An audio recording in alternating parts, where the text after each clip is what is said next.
Welcome back to the weekly recap. I'm Matt Wacker. The 6th annual Plein Air event took place this week in Steelville. 50 artists from across the U.S. created and sold paintings during the festival.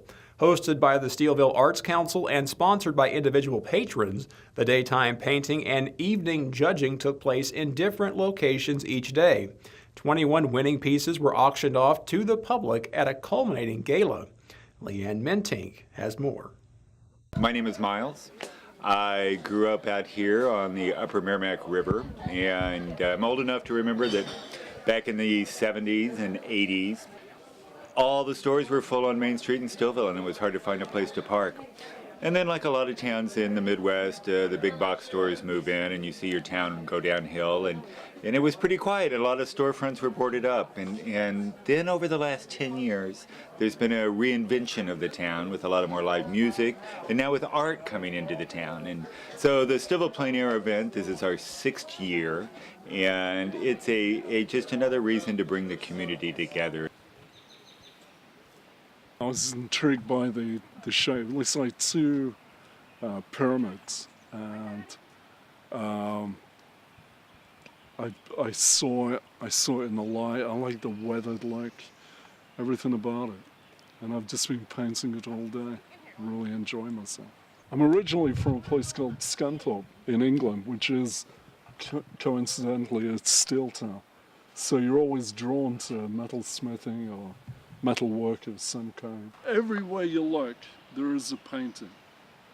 Doesn't matter if you're downtown in St. Louis, Chicago, whatever, or out in the Ozarks like this. There is always something to paint.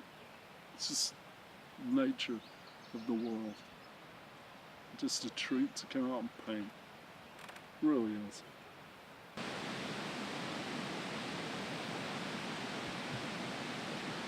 The name of the organization is the Steelville Arts Council.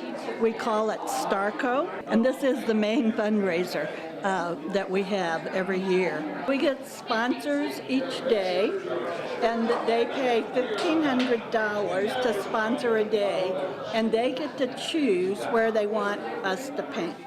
The artists have one day to paint, and then they come back in for judging. The person who sponsored got to choose the first painting, and that artist is awarded $500. And then after that we have professional judges who come, and those professional judges choose first, second, and third place. And then that is awarded, the first place $250, then $200, and $150. And then they are auctioned off Friday night at our gala, the top 3 per day. The rest of them go over to our community center, and those are on sale all week. I'm painting watercolor on paper, Archie's paper. I thought it was a beautiful setting with the mill house and the water and all those trout in there. And so that's why I sat down to do a watercolor. You put the paint on, and then you take the paint off to get your motif correct.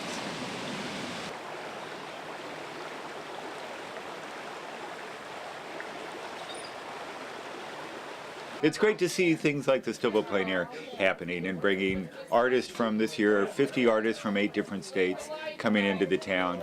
One thing that I really am amazed at, I see these paintings and I'm like, wow, I want to go there, and then I realize I'm already here. So it's seeing your home, where you're from, through the eyes of these artists. I'm working in acrylic for starters, and this bridge caught my eye this morning. I just like the way the light was cutting down through the walkway on the other side of it and down the stairs and things like that. And so it just had a lot of appeal to me. What I look for is not so much subject matter as the way the light's hitting it. And like there's a couple people under there right now, so there's 3 of them walked through just a while ago, and so I just popped a couple figures in. That's called a sign of life. It just adds interest to the painting, draws the viewer immediately to it. And my goal in this is to take you down the path and then just give you things to discover in the background there. The way this helps the Arts Council is that the artists get 70%, and then the Arts Council gets 30%. It is our biggest fundraiser of the year. I think communities are always looking for a way to spend time together and to be a community, and that's just one of the great things about Stillville Plein Air.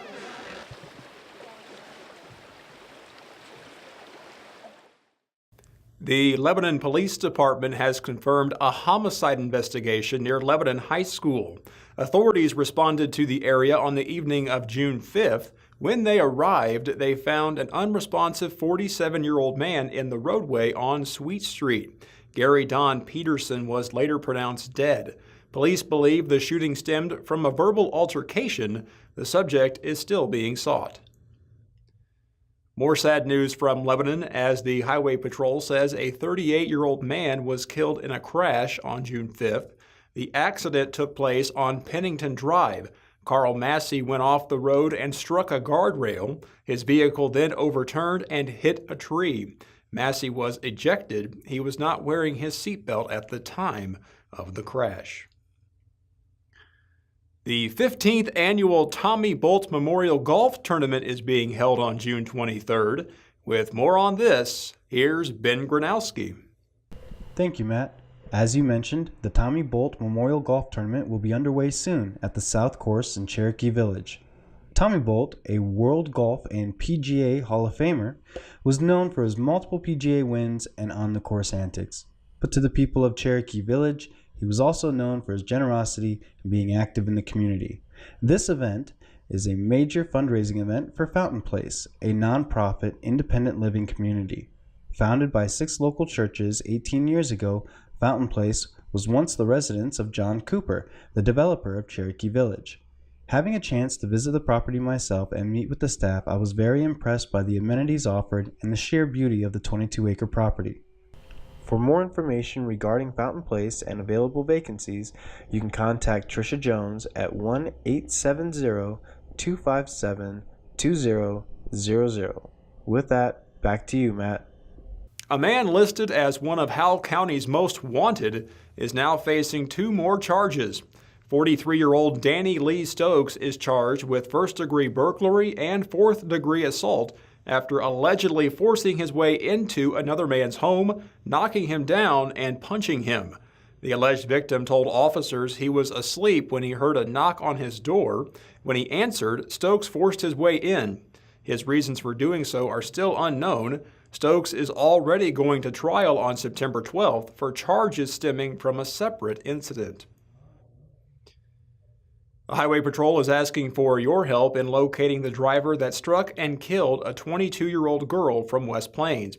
Karina Guthrie was walking along Highway 60 near Rogersville around 10 p.m. on May 30th. The driver sped away from the scene. Those with any information should contact Troop D in Springfield.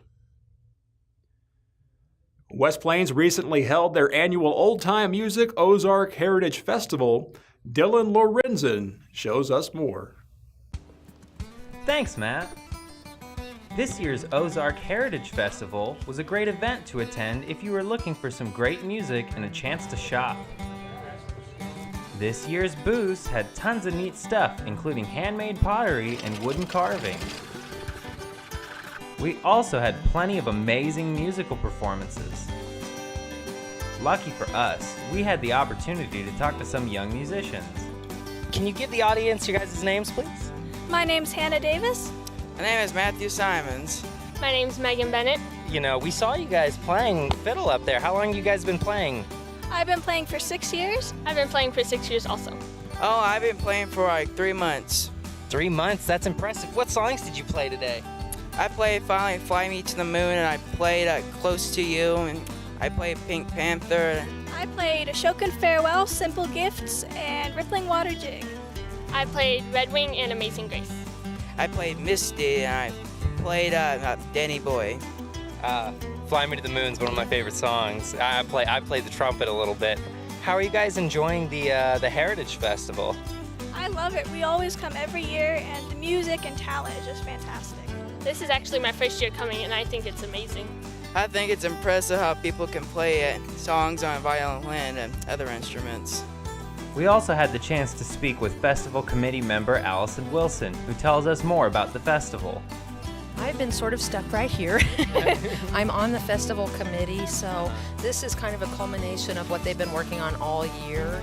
So to see it actually here, I mean, I start getting nervous that week or two before, especially the days working up to it, because I want everyone to have a good time, and I want everybody to, have fun and eat lots of good food and hear lots of good music.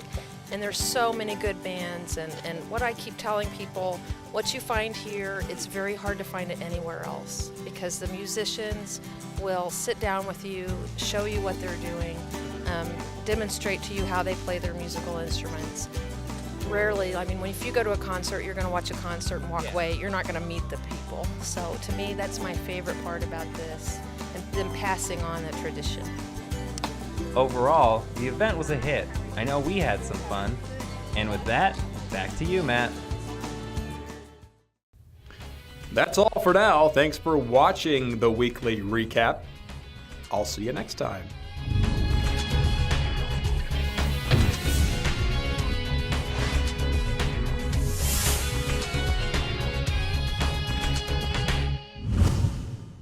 The weekly recap is brought to you by Rice Chopper, cooking from scratch, the UPS store of Rolla, Bayard Dodge in West Plains, and the Ozarks Medical Center.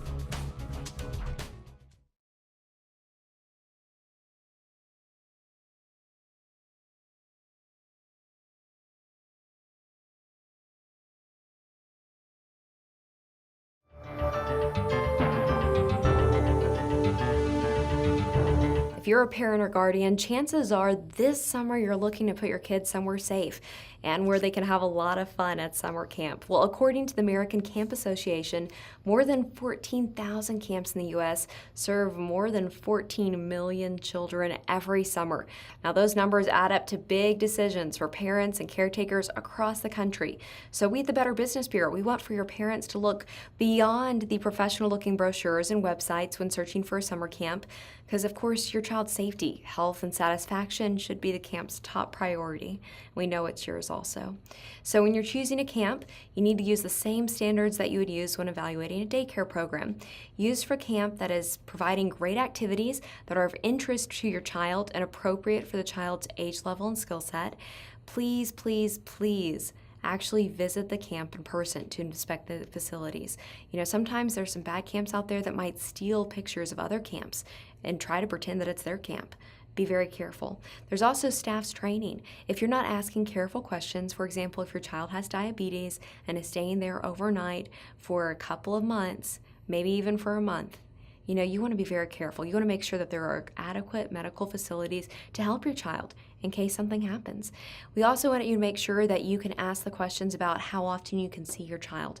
Because, if your child is there for weeks or for a month or 2 months, you want to be able to know that if you're missing your child and you happen to be in town, you're driving up there, you can stop by and say hi, and it's allowed within the camp guidelines. You should also ask how long a camp has been in business and check with the parents of past and returning students. It's very easy sometimes to forget to do this step because everything looks so great online and it sounds so amazing and their videos are incredible. Well, it is easy for scammers to put together fake videos. So again, always visit the camp before you submit your deposit. We ask for you to check its location, view the living, the eating, and the recreational facilities. Also ask about safety procedures in case something does happen. Ask about the fees, payment deadlines. Is your deposit refundable? Are there extra charges for inactivities?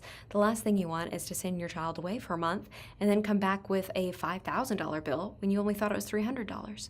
What is the camper return rate? If it's very low, chances are it's not a great camp. What's the counselor return rate? If counselors keep returning, they've got to be doing something right. Also look into the camp director's background. How are staffs trained? And this is really important. Look into criminal checks and make sure that there are background checks done on all of the volunteers, as well as every staff member at that facility. Also look into safety rules and how they're enforced. Does the camp have the appropriate insurance coverage? So these are just some of the questions that you can ask. That's a long list, I know, but it's very important to us, the Better Business Bureau, and I know to you at home, to make sure that your kids are going to be safe. You can also go to bv.org and always check out a camp. You can type it in, look at how it's rated, look if it's BBB accredited, and see what parents of past campers are saying online.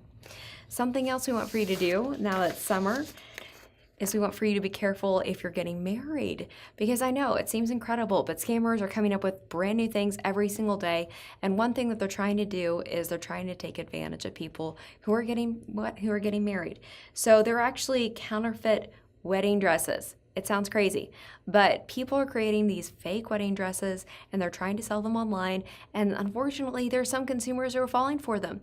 It might sound fabulous, like, Harry and Meghan's wedding, and it's the perfect dress. It looks just like Meghan Markle's dress. Oh my goodness, you need it right now. Well, whenever you get it, it might look very different than what you thought. It might not be using tulle, it might be using a different material that doesn't last, it might have tears in it, it might be a used dress. So make sure that you're asking a lot of questions for what's going on.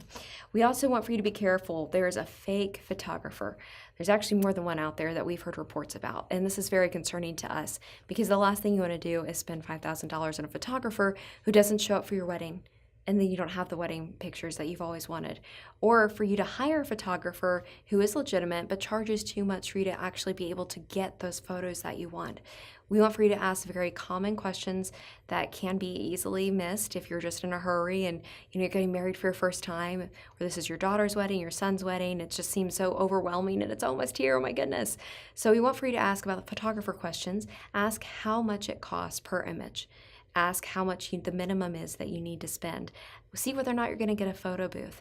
Never, ever wire money to somebody that you've never met. If you do purchase online, use a reputable portal like PayPal and use a credit card. Also, please be very careful. There are some crazy things out there. And you know what? If you, in fact, are not getting married and somebody is contacting you and saying that they're going to help you out and that they've got these amazing things that they can help you and give you some gifts for, and you don't even have a wedding, you're not even engaged, those should be some big red flags. If you haven't reached out to somebody and they're reaching out to you and they don't have any references, watch out. Just be very careful.